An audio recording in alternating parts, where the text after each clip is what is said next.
不知道有多少人看过这样的画面，在云层上看日出和日落。我想，这对于我来说不是小意思吗？对我唯一的限制可能就是法律问题了。我的计划就是找一个比云层还高的山，从山脚下起飞，沿着山脊一路往上飞，这样就完全没有问题。剩下的就是一些技术性问题，飞行器的续航需要特别长，还需要有导航系统，能自动驾驶、自动返航，这些对于我来说都不是问题。我发现武功山就很不错，海拔1918米，山顶的风景特别好，而且经常会有云海。确定好方案，我们就开始准备。先是采购了7寸穿越机、10寸穿越机，想一想，穿越机大概率会上不去，又准备固定翼。先是打印了2台飞机，但是试飞的时候全部坠机。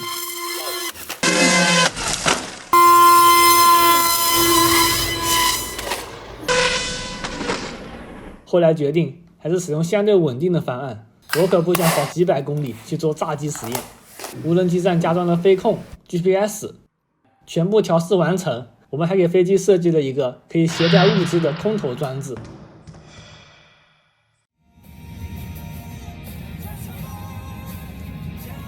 我们现在到山脚下了，现在这个山顶中间段最高的位置全是云。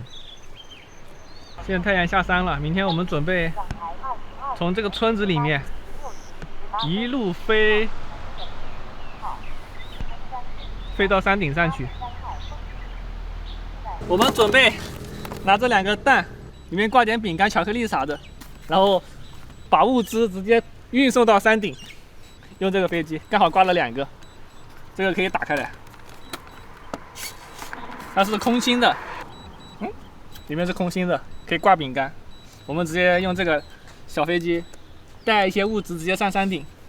我们明天的计划大概是这样：我们现在4个人，一组人2个人到山脚下，然后用来飞这个飞机，然后另外一组人直接去山顶。我们会带2架飞机，这架飞机用来运物资，然后再带一架小飞机上去顶上飞。这里还有云层嘛，可以直接飞到云上面，因为这个山顶比较高，直接一起飞就在云上面了。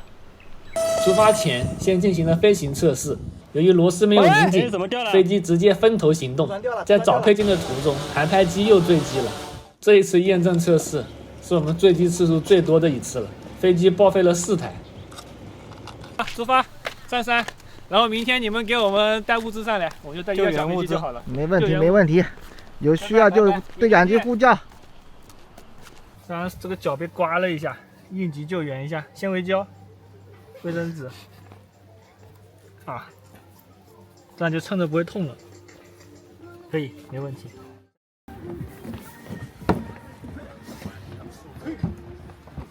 3 hours later. Can you move it along? I'm all out of time cards. 现在晚上7点半，拿飞机当被子盖，然后拿遥控器当枕头。现在看不到温度，这里显示24度，但实际有感应该有10多度。风好大，这个帐篷一直在响，好冷好冷，瑟瑟发抖。The next morning. 现在早上5点36，我们的帐篷里面冻得瑟瑟发抖，气温只有10度，我还穿了个短袖过来的。给你们看一下外面的风景。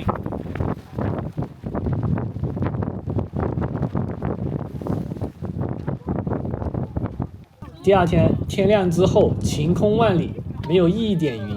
既然都来了，那就先进行物资补给。怕山顶的信号不好，我们还带了对讲机，但是没想到5G 信号满格。小宝宝要不要？还有暖宝宝呀，暖宝宝可以来一个。我们从6点开始准备，一直整到10点了，失败了2次，第3次希望不会失败了。要布丁，要布丁。收到，收到。飞机准备好可以起飞了。可以可以，我们在山顶等你们，等你们的物资。OK， 马上到，马上到。大一点。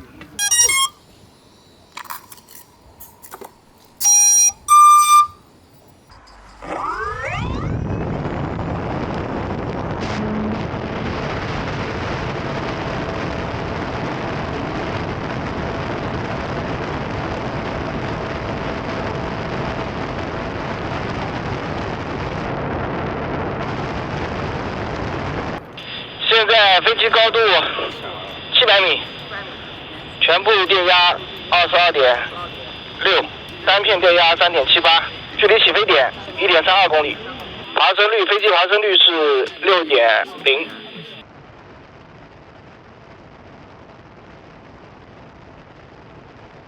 你现在高度多少了？高度1380。啊，足够了。哦，还有看到了那个白的，哪个？是吧？看到了，看到了。往我这边飞过来。你们是在哪边你冲着这个山体这边来就行了，我看到你了。 ？OK。高度好像足够了，有多。右拐过来，看到了，右拐过来，左转，打大一点，再左一点，拉高一点，再降高度，右一点，又多了，等会儿哈，准备，就让它绕一圈太高了。头，好，可以，好，可以，这怎么剪？我操！这飞哪去了？你这剪个屁剪！完成，好了。可以返航。我们这里找了老半天，这个导弹的方向就是从这里，然后沿着这个盖子一路往反艇上那边去了，找了半天，发现在那儿，故意标准的干在反艇上了，拿不到。后面我们挂了点彩色的小飘带，我打开这个来看，我们挂了一些红色的飘带，这个颜色的，跟那个是一模一样的，干到反艇上去了，没了，拿不到，任务是完成了，但是物资拿不到。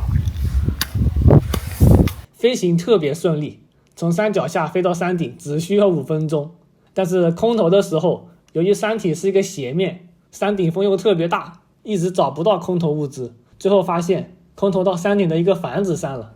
唉，这个运气也是没有谁了。飞行目标是成功达到，从海平面400米的山脚下爬升到1900米的山顶，就是运气不太好，物资没有拿到，还没有碰到云海，不是很甘心。我们第2天继续出发，到达一个有很多风电的山顶。现在上山了，信号满格，等下穿云。这里常年被云雾笼罩，终于实现了飞越云海。